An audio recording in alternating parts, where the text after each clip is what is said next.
কালকে আমি বক্তব্য রাখবো, জনগণ শুনবেন। আর মুখ্যমন্ত্রী এর পরে যেদিন যেদিন সবাই ঢুকবে সেদিনই মুখ্যমন্ত্রীকে আমরা ধিক্কার জানিয়ে সেম সেম মমতা ব্যানার্জি বলে আমরা হাউসের বাইরে আসব এবং উনাকে বয়কট করব।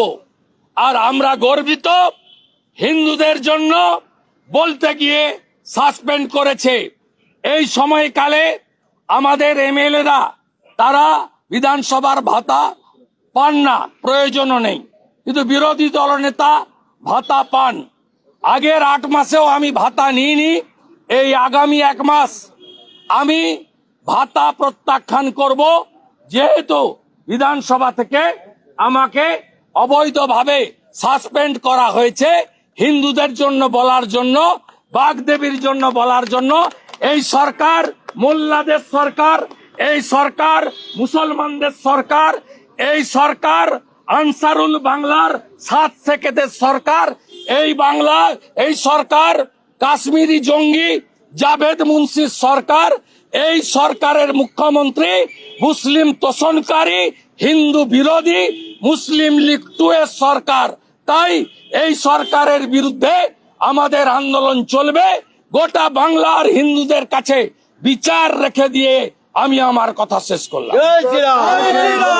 ছিঁড়ে ফেলেছি, বিজনেস মানি না। হাউস 8 জন থাকবে। সরস্বতী পুজোয় বাধা কেন? কোর্টে কেন যেতে হয়েছে? জয়েন্ট সিপিডিসি কে কেন যেতে হয়েছে? র্যাব কেন দাঁড় করাতে হয়েছে? এর উত্তর চেয়েছি। This is the part of democracy. এই হাউসে তৃণমূল অপোজিশন ছিল 2001 থেকে 2011, করেনি। মমতা ব্যানার্জি নিজে এসে ভেঙে দিয়ে গেছে। তিনি হাউসের কেউ নন, বিধানসভা ভেঙে দিয়ে গেছেন নিজে। পার্লামেন্টে সোমনাথ চ্যাটার্জিকে চাদর কাগজ ছুড়ে কে মেরেছিল দেখেননি আপনারা? একটাই কারণ, হিন্দুদের পক্ষে বলা যাবে না। একটাই কারণ, উনি কাল বলবেন বিরোধী দলনেতা এবং তার কলিগরা যাতে বাইরে থাকে। উনি সমালোচনা শুনতে চান না, কারণ এই সরকার চাকরি দিতে পারেনি, শিল্প আনতে পারেনি, আইন শৃঙ্খলা তলানিতে পুলিশকে ক্যাডারে পরিণত করেছে এবং সর্বোপরি হিন্দু